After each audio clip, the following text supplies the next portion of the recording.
Sangat lelah, aku ingin beristirahat sebentar. Lebih baik kembali ke pangkalan dulu hari ini. Terlalu sibuk dengan hal-hal di luar. Sudah waktunya aku menemani Sunjo dengan baik, kata Jian. Namun, kita telah sampai pangkalan ikan atau fishbone. Hai Yu-chan, kau kembali. Bung, apakah kau baik-baik saja? Ya, ini adalah Mayor Hanjun Hua kan? Benar sekali, halo.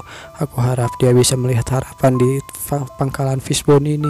Diperkirakan pada saat ini Hanjun Hua telah dikirim ke pangkalan, kata Jian dalam hati. Namun saat itu Jian malah mendengar dar, terjadi sebuah ledakan. Semuanya orang, ayo kita pergi. Periksa gas beracun, lapor bahwa nilai radiasi aman. Marshall, serahkan di sini pada kami. Tidak usah menanganinya, tidak aman di sini. Bagaimanapun kalian belum periksa semuanya. Tambahan pasangan mata sehingga tidak dapat melewatkan apapun. Terlihat seseorang terkubur di reruntuhan. Akademiskin. Lauma, kapan Akademiskin tiba di permukaan? Hanya beberapa menit sebelum ledakan, Akademiskin mengatakan bahwa ini ingin melihat permukaan.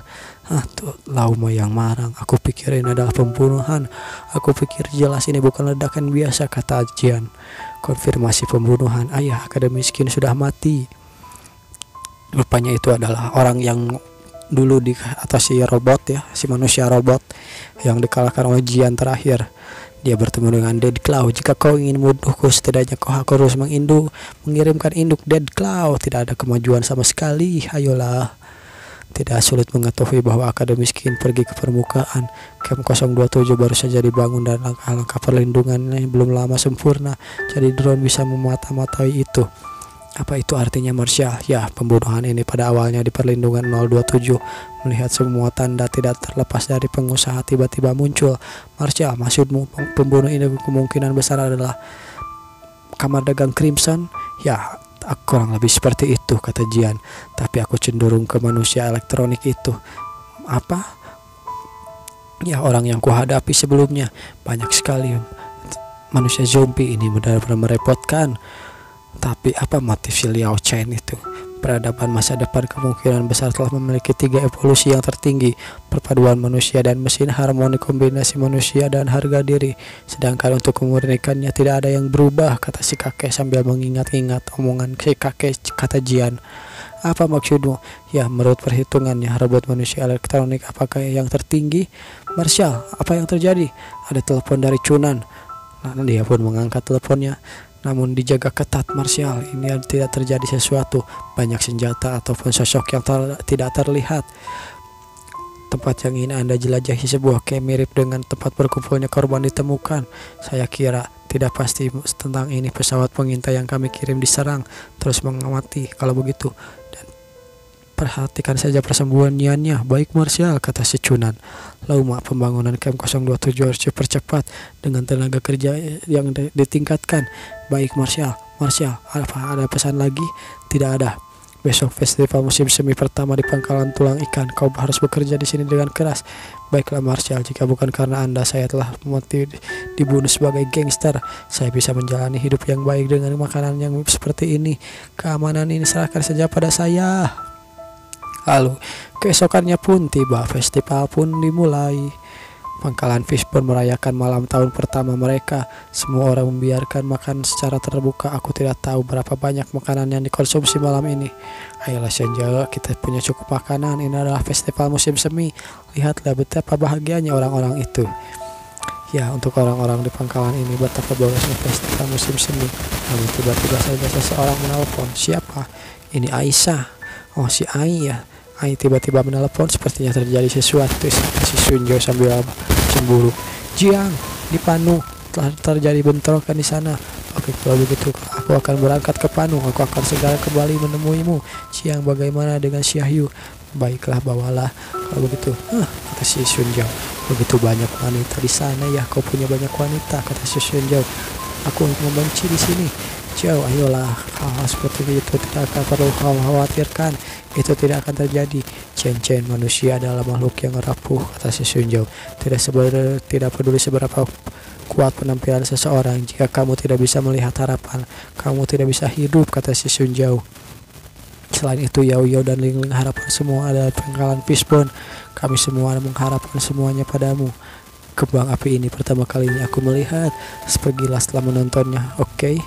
Ya harapan, ya kata si Jian dalam hati sambil membayangkan orang-orang yang disayanginya. Lalu si Jian pun tiba di Pulau Panu. Dia bertemu dengan seseorang yang atau si kepala pendemo. Ini adalah Pulau Panu. Dibandingkan dengan ibu kota yang kacau, terlihat sangat damai di sini. Namun, Hang, apa yang ingin kau katakan? Kami bekerja sangat keras agar semua orang menjadi lebih baik. Kenapa Anda tidak keluar? Tenanglah, kau adalah penghubung. Aku tidak boleh muncul begitu saja. Maka saya tidak punya apapun untuk dikatakan. Aku tahu kau tidak bersedia, tapi kau akan sudah kalah jika itu sudah diduga. Maafkan aku membiarkan uangmu melayang, kata si Han. Apa kamu tahu mengapa itu gagal? Senjata yang buruk, kurangnya pelatihan? Tidak, dari semua alasan yang kamu katakannya, mungkin tindakanmu terlalu terburu-buru. Tuan Jiang, meskipun Edward melindungi Johnny yang sangat kuat, tapi saya tidak mau menyerah. Aku dapat mendanaimu 5 juta. Ya, terima kasih, kata si Han. Aku pernah mendengar ini bicara tentang biaya tentara bayaran. Edward, apakah mereka menelpon lagi? Sementara itu, Pak Johnny, apakah Anda takut vilaku dieksekusi? Aku tidak bisa tidur sepanjang malam. Hanya potongan-potongan kecil ini tidak bisa menggangguku sama sekali. Anda dapat yakin apa yang harus dilakukan? Edward, bisakah aku bertahan hidup? Tentu saja bisa. Kita semua bisa. Selain itu, kita akan menghasilkan banyak uang, kata si Edward. Aku sangat marah. Sementara itu, apa yang terjadi di Pulau Panu? Johnny Internasional ditentang oleh Panu. Proyek kita tidak dapat dilanjutkan. Aku sangat marah sekarang. Ayah, tenanglah, kakakku telah bergegas untuk melihat ke situasi di sana. Seharusnya segera ada berita. Lebih baik kembali untuk membahasnya. Kalau tidak, rupanya itu adalah keluarga yang dulu ingin membeli hak paten Future Human si Jian. Semua akan berakhir kalau begitu. Tuan Jian, apakah Anda yakin dengan orang-orang ini? Sambil menunjukkan orang-orang tentara bayaran milik Jian. Jangan katakan ini lagi, mereka adalah akan membantu menyingkirkan Johnny Internasional. Baiklah, mungkin ini bukan pilihan yang buruk, kata si Han. Bayangkan saja sampai hari ini kau masih ada sekelompok orang miskin yang selamat di bawah tekanan Johnny Internasional. Tapi hari ini akan berdiri menghadap cahaya. Kau menjadi raja baru di sini. Namun raja ini adalah boneka, bukan? Ya benar juga, tetapi tanpaku kamu bahkan tidak memiliki kesempatan. Ya tidak masalah selama semua orang yang tinggal di Panu dapat melihat harapan. Tidak ada yang salah menjadi boneka, kata si Han. Sementara itu, malam pun poek. Hei, jangan tidur, katakan bahwa tindakan pencegahan harus diambil optimis. Bangun sekarang juga. Saudaraku, apa yang kau lakukan ketika darurat militer berakhir? Berlibur seperti ini dan ajak keluarga bersenang-senang. Ya, melakukan hal yang sama. Namun tiba-tiba terdengar suatu suara di semak-semak. Hei, tunggu, ada suara. Sementara itu, sebuah drone muncul dan langsung menembak begitu saja. Dar. Halo lagi, beberapa yang ku katakan, jangan panggil aku bos. Robert, aku benar-benar mati. Itu semua bohong kan? Johnny ada di kapal Panu, North Island, dan membawamu ke Barker Island. Di sana akan menjalani kehidupanmu yang damai. Bagaimana ini? Dasar pembohong. Apa yang terjadi? Di mana para pengawalku, Tuan Edward? Kita semua, apa yang terjadi? Ya, kita semua diserang. Dar, dar, dar. Terdengar beberapa tembakan. Rupanya begitu saja. Ya, si Edward langsung mati begitu saja ya, di tangan para prajurit bayaran milik Jian. Oke, aku mengerti, kata Jian. Ayo kita pergi, Ai. Jian, kau tidak harus pergi sendiri, bukan? Baiklah, entah saat itu mayat atau sesuatu yang mengerikan dari mayat, sudah melihatnya cukup banyak. Tapi kau tidak terlihat baik, kata si Ai. Ai, tidakkah kau berkira aku salah? Dalam hatiku kau selalu belum benar. Kalau begitu, ayo kita pergi ke tempat si Johnny, kata si Jian. Apakah waktunya untuk membunuhku? Rupanya si Jian muncul di rumah si Johnny. Jika aku mendengarkan lagi pergi ke Pulau Bakery untuk hidup, apakah Anda membiarkan saya hidup sampai akhir? Maaf, sudah terlambat sekarang. Sudahlah, saya juga tidak berencana untuk pergi. Saya telah tinggal di daerah kumuh sejak kecil, tidak pernah menjalani kehidupan mewah seperti sekarang. Anggur yang banyak, gourmet, pakaian mewah, rumah besar, itu semua seperti mimpi. Saya tidak ingin bangun, saya ingin bermimpi seperti ini sampai akhir. Di akhir mimpi, bisakah kita meminta satu hal padamu? Ketika aku mati, aku ingin ambil bagian terbaik dari foto saya dan taruh di makam saya, oke? Kata si Johnny. Dan dar, terdengar suara tembakan. Apakah si Johnny mati atau tidak? Ya, jelas memilih hidup dapat. Jelas kamu dapat memilih untuk hidup. Lalu, halo Yau, kakak Chan, ada apa? Bantu aku membuat gambar virtual untuk mengirimkan permintaan khusus padamu. Judulnya adalah Johnny Internasional. Cian, apa kau baik-baik saja? Kata si Ai. Ya, keesokan harinya, Pulau Panu telah berhasil diambil alih. Kehidupan Pulau Panu pun dimulai dari sekarang. Saya tidak percaya dalam semalam semuanya berubah di sini, kata si Han. Kau tahu apa yang harus dilakukan? Pagi ini banyak negara memberikan bibit zaitun kepada Pulau Panu. Mengerikan bahwa keuangan Panu kini benar-benar akan lebih baik. Namun kata si Jian, tolak itu semua. Apa tapi 10 juta dolar loh. Hanya 10 juta, aku tidak akan membutuhkan orang lain memberikannya padamu.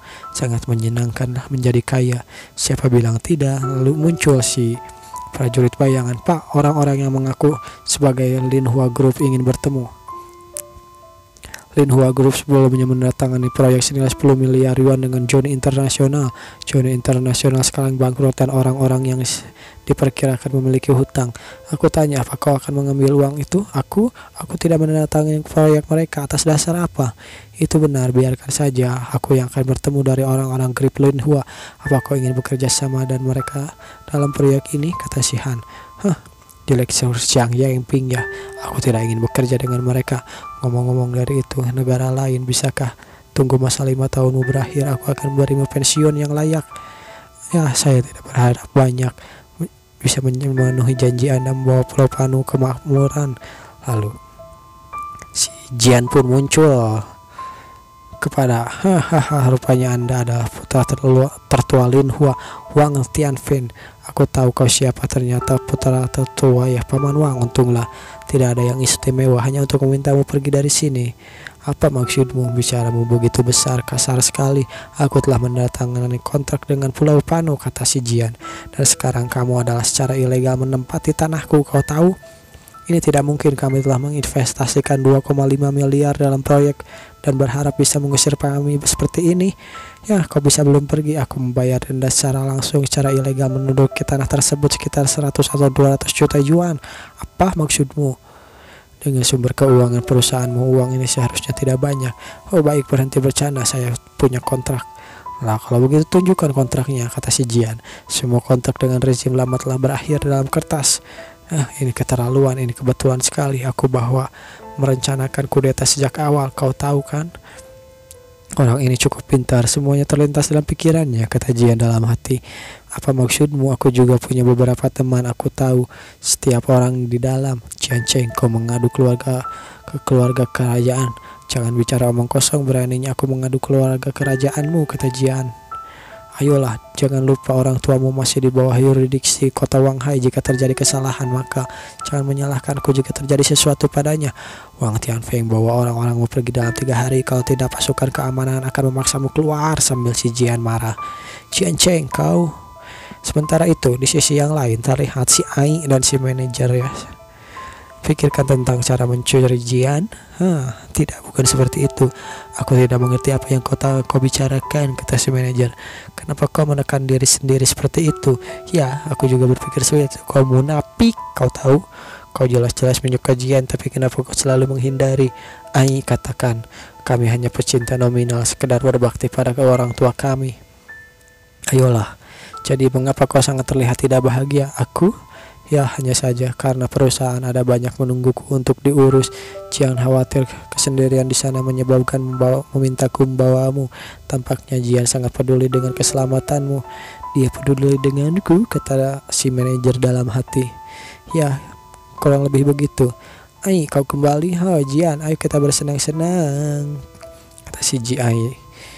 Ayolah, apa yang kau bicarakan dengan si Yu? Ya, barusan tidak ada, hanya begitu saja. Aku sudah melakukannya dengan Jian loh, kata si Ai sambil berbisik. Selain itu, dia sangat menyebalkan sambil membayangkan lupanya. Si Ai kali ini akan pulang sendiri. Jian, kali ini aku akan kembali tanpa menemanimu. Perhatikan keamanan. Baik, yakinlah. Orang tuaku akan datang ke Panu dalam beberapa hari. Maaf merepotkan. Ya, Jian, bisakah kau mengucapkan beberapa patah kata pada si Ayu? Ya, apa maksudmu? Silahkan, ini adalah kesempatan. Mengapa kau terus memprovokasiku, kata si manajer. Ayolah, aku hanya berpikir karena kau menyukai Jian. Kamu harus mengekspresikannya dengan antusias. Aku akan melakukannya dengan caraku sendiri. Kau tidak perlu khawatir. Baiklah kalau begitu. Sementara itu si Jian lagi ngobrol sama si Ivan atau si tentara bayaran. Ivan, pembangunan pangkalan militer baru, pekerjaan perlindungan pembatasan panu akan diserahkan padamu. Bos, yakinlah semuanya serahkan pada saya. Oke, hubungi aku langsung jika terjadi sesuatu. Oke, baiklah kalau begitu. Akhirnya kita kembali. Ada apa ini? Masuklah, aku tidak pergi ke hotel saja. Terlalu repot tinggal di rumahku saja. Akhirnya mereka pun tiba di rumah si manajer. Ya, kapan kau menjadi terbuka? Aku hanya ingin bekerja lebih nyaman. Sulit untuk menemukanmu di mana-mana. Ngomong-ngomong, apakah rumah ini atau dibeli atau disewa?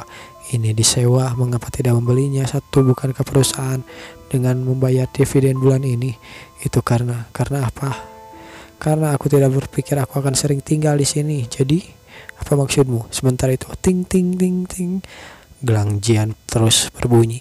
Sepertinya pesan dari Ling Ling, tapi bukan komunikasi video. Aku harus bergegas kembali ke hari akhir. Apakah terjadi sesuatu yang salah? Seiyu, di mana kamarku? Tiba-tiba aku mengantuk, aku ingin tidur. Ngomong-ngomong, panggil aku, dan jika aku terjadi sesuatu, panggil saja aku dari kamarku, oke? Baiklah, aku akan mulai menyeberang. Lalu Jian pun langsung tiba-tiba menyeberang. Sudah lama sejak karakter utama dengan adegan ini lagi. Hei Ling Ling, aku kembali. Apa yang terjadi? Yo, kamu cepat. Kenapa kepalamu? Tidak ada, jangan khawatir. Cepatlah katakan apa yang terjadi. Ini dijamin akan mengejutkanmu. Lihatlah ini. Tada. Apel emas lagi? Tidak. Ini golden apple yang meningkatkan komunikasi yang antar alat transmisi. Apa maksudmu? Ya, benda ini dapat langsung dikirimkan secara materi ke duniaku ke zaman akhir. Tidak mungkin untuk memindahkan ruang atau secara dimensi, bukan? Sains bukanlah sihir. Aku sangatlah senang tanpa tahu apa-apa. Jadi, kau punya ide sendiri, apa maksudmu? Ya, ini adalah kesulitan untuk bekerja sama eksperimen untuk mengetahuinya. Aku butuh beberapa eksperimen. Apa maksudmu? Kau ingin menjadikanku tikus percobaan? Ayolah, letakkan ini di ruang penyimpananmu. Lalu apa? Ya, pakai saja ini. Lalu gelang IP lagi. Sudah banyak gelang IP yang kupunya. Memangnya aku ini penjual gelang apa? Pokoknya kau pakai saja dulu. Sekarang kau bayangkan sambil suatu barang di ruang penyimpanan dan sederhana itu. Baiklah, begitu banyak yang ada di ruang penyimpanan. Aku harus ambil apa ya? Kata si Jian sambil membayangkan. Lalu Jian pun mengambil puding. Kemana pergi pudingnya? Yes, sukses. Aku menjadi kristalisasi teknologi. Apa maksudmu? Apa yang terjadi? Bukankah kamu mengatakan bahwa kamu tidak dapat mentransmisikan lintas dimensi? Aku memang tidak bisa, tapi kamu bisa. Apa maksudnya itu? Lalu si Ling Ling pun menjelaskan, begitu begini dan begitu begini. Ya, aku mengerti. Selama kau memasukkannya ke ruang penyimpanan, dan bahwa aku ingin memikirkan apa yang ingin diambil dari ruang itu, apa yang di ruang itu ditransmisikan di sini. Ya, kurang lebih begitu. Aku menyebutnya keren lane. Berapa banyak energi yang dikonsumsi benda ini, dan bagaimana jika energinya habis dan jatuh? Tidak perlu khawatir, itu menghabiskan energi yang sangat sedikit. Pada dasarnya itu cuma seperti bernapas. Benarkah Ling Ling? Kau sangat menakjubkan. Biarkan aku menciummu. Kau sangat hebat. Kau adalah gadis yang sangat hebat. Penemuan ini sangat membantuku. Hei dasar musuh, lepaskan aku, kata si Ling Ling. Lalu si Jian pun kembali ke masa depan atau ke masa yang sekarang ya. Maaf, aku terlalu bersemangat. Hei Siu, apakah ada sesuatu untuk dimakan? Aku lapar. Maaf, aku tidak punya sesuatu untuk dimakan. Dari malam hari, apa yang ingin kau makan? Selain itu, biar ku pesankan saja untukmu. Makan malam itu tidak sehat. Aku diet lagi. Kau tidak gemuk. Sebenarnya kau ini diet apa? Kata si Jian. Bokongku semakin besar baru-baru ini. Apa yang kamu lihat? Sementara itu aku ingat, bukan kecampuran nutrisi merupakan senjata penurun berat badan. Jika kau menjual obat ini di dunia pasti laris. Aku benar-benar jenius. Apa yang kau ingat? Kata si manajer. Aku benar-benar ingat sesuatu. Jangan takut tentang makananmu lagi. Ayo, aku akan mengajakmu makan malam saja kalau begitu. Sementara itu orang-orang membicarakan Jian. Orang itu tampaknya adalah pengusaha Chen termuda. Ya, yang sebelahnya adalah pacarnya, kan dia sangat jelek. Sambil menghina si manajer. Aku belum lihat dia dandan. Maaf membuatmu cemburu. karena kau berjalan bersamaku. Kau ini ngomong apa? Lalu tiba-tiba saja si Ipan menelepon. Halo Ipan, ada apa? Ada yang terjadi sih? Ya kurang lebih seperti itu, kau menakutiku bos. Sesuatu terjadi. Nelayan di negara Flying Cake muncul di perairan kecil dekat Crescent, mengatakan bahwa konstruksi lepas pantai kami mengganggu mereka memancing. Namun, apa yang terjadi di Pulau Panu ini adalah tempat biasa memancing.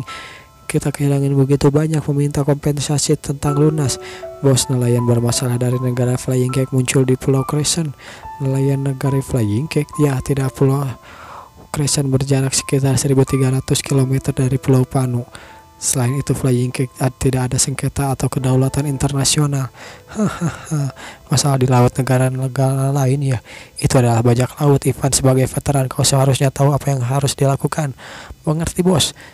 Baiklah semuanya, dengarkan perintahku. Mereka adalah bajak laut. Bunuh mereka. Mereka bukan nelayan. Hei, apa yang kau lakukan? Kami adalah nelayan beneran. Tidak, kalian adalah bajak laut, kata si Ipan. Lalu mereka pun langsung tanpa basa-basi dan tanpa babi bu langsung menembak para bajak laut itu.